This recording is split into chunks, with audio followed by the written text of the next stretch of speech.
दोस्तों, आज की कहानी का नाम है माँ की आत्मा। आज कुछ ज़्यादा ही देर हो गई। वैसे तो वो महिला हर रोज़ 8:30 बजे तक आ जाती है। आज 9:30 बजने को आए, फिर भी वह नहीं आई। बिना उसके आए दुकान भी तो बंद नहीं कर सकता। उसने उसे वचन जो दिया है। क्या नाम था उसका? इतने दिनों में उसका नाम भी नहीं पूछा मैंने। ये सब बातें रमेश के दिमाग में चल रही थी। कुछ दिनों पहले ही तो उसने ये डेयरी शुरू की थी। उसकी ये शॉप ज़्यादा बड़ी नहीं थी, जिसमें वो दूध और बाकी मिल्क प्रोडक्ट्स रखता था। उद्घाटन के दिन ही पहली ग्राहक बन एक महिला उसके शॉप पर आई थी। उसकी गोद में एक छोटा सा लेकिन बहुत ही प्यारा बच्चा था। उसने एक दूध की बोतल ली और रमेश से बोली, भैया अभी मेरे पास सिर्फ 10 रुपए हैं, बाकी के आपको कल दूँ तो चलेगा? रमेश ने एक बार उसकी तरफ देखा। गरीब थी बेचारी। गले में मंगलसूत्र नहीं, माथे पर सिंदूर नहीं। शायद पति मर गया होगा बेचारी का, रमेश ने अंदाज़ा लगाया। पुरानी मैली साड़ी को कई जगह रफू किया हुआ था। माथे से पसीने की बूंदें बह रही थी। फिर उसकी नज़र उस मासूम बच्चे पर गई, जिसके मैले चेहरे पर एक निष्पाप हंसी थी और अभी अभी आए दो दांत उस हंसी को चार चांद लगा रहे थे। रमेश ने उस महिला की तरफ देखा और बोला, कोई बात नहीं बहन, आप मुझे पैसे बाद में दे देना। बड़े समाधान के साथ महिला ने रमेश की तरफ देखा और बोली, भैया मैं ज़रूर आपको कल पैसे दे दूंगी। यही पास में ही उस दूसरी गली में छोटा सा घर है, वहीं रहती हूँ मैं। रमेश मुस्कुराते हुए बोला, कोई बात नहीं बहन, कल पैसे ना हो तो भी चलेगा, जब आपके पास होंगे तब दे देना। फिर वह महिला वहाँ से चली गई।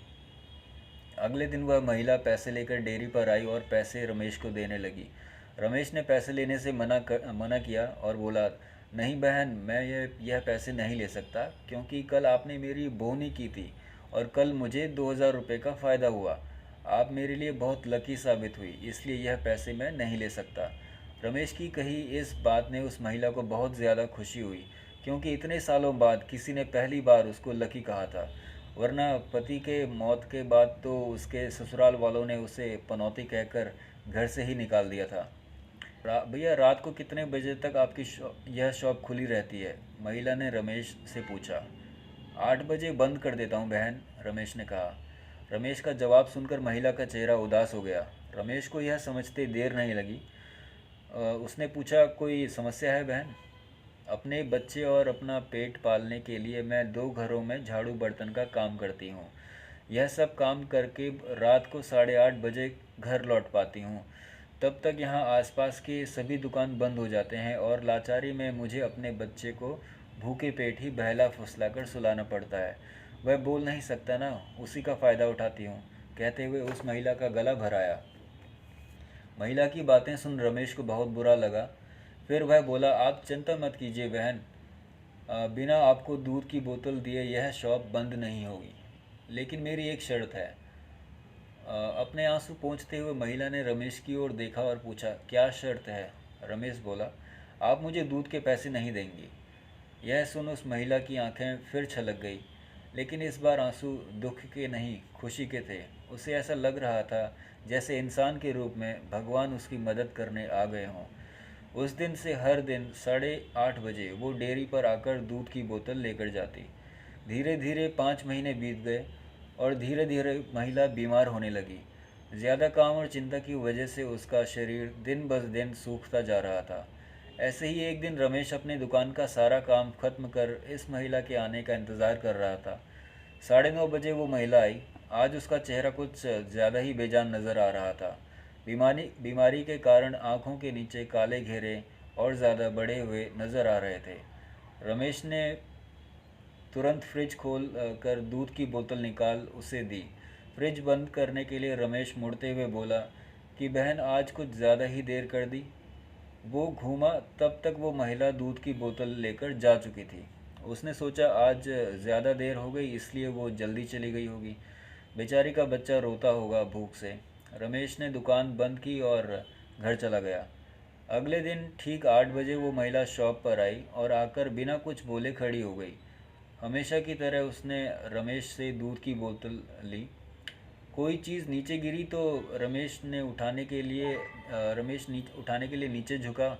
वो चीज़ उठाई और सामने देखा तो वो महिला वहाँ नहीं थी। रमेश को आज पता नहीं क्यों उस महिला में काफ़ी बदलाव नज़र आया। उसे वो बड़ी कमज़ोर सी नज़र आई। अगले दिन फिर 8 बजे वो महिला उसकी शॉप पर आई।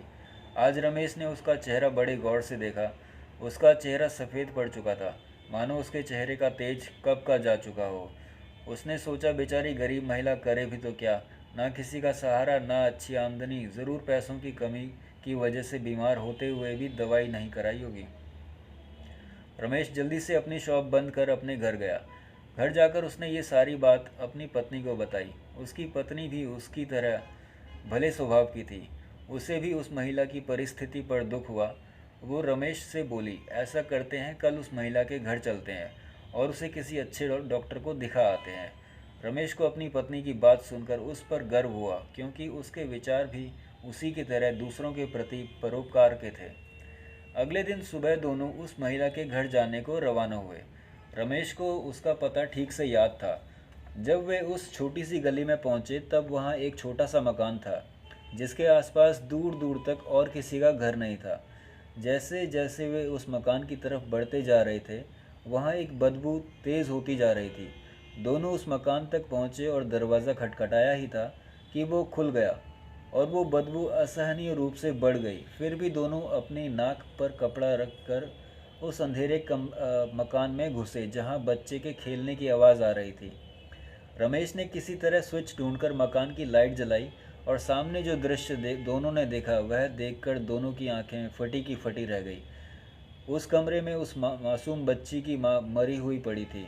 उसे देखकर लग रहा था कि वह 3-4 दिन पहले ही अपना देह त्याग चुकी है, क्योंकि धीरे धीरे उसका शरीर सड़ने लगा था। निर्जीव पड़े उस शरीर की आंखें देखकर लग रहा था जैसे रो रो कर सूख चुकी हो। निर्जीव होते हुए भी उस महिला की दोनों आंखें अपने बेटे को ही देख रही थी। उसका बच्चा भी अपनी माँ की आंखों में देखकर खेल रहा था, जैसे उसे लग रहा हो कि माँ उसके साथ खेल रही है और उसका पूरा ध्यान उसी पर है। वहीं पास में ही दूध की 3-4 खाली बोतलें पड़ी हुई थी। यह दृश्य देखकर रमेश और उसकी बीवी दोनों अचंभित रह गए। दोनों के रोंगटे खड़े हो गए। रमेश को अभी भी विश्वास नहीं हो रहा था कि एक मरी हुई माँ अपने बच्चे के लिए उसके पास से दूध लेकर जाती थी। रमेश ने और उसकी बीवी ने उस महिला का विधिवत अंतिम संस्कार किया और उस बच्चे को रमेश ने अपने बीवी के हाथों में रखा। उसने भी उस बच्चे को बड़े प्यार से लिया और दोनों ने उस बच्चे को गोद ले लिया। रमेश को अपनी पूरी ज़िंदगी यह ध्यान रहा कि उस बच्चे की माँ अभी भी उसके साथ है और उस पर नज़र रखे हुए है। तो दोस्तों, आपको ये कहानी कैसी लगी प्लीज़ बताइएगा, और आपको इसी तरह की कहानियाँ आगे भी सुननी है तो प्लीज़ मेरे चैनल को सब्सक्राइब कीजिए और बेल आइकन को प्रेस कर दीजिए। धन्यवाद।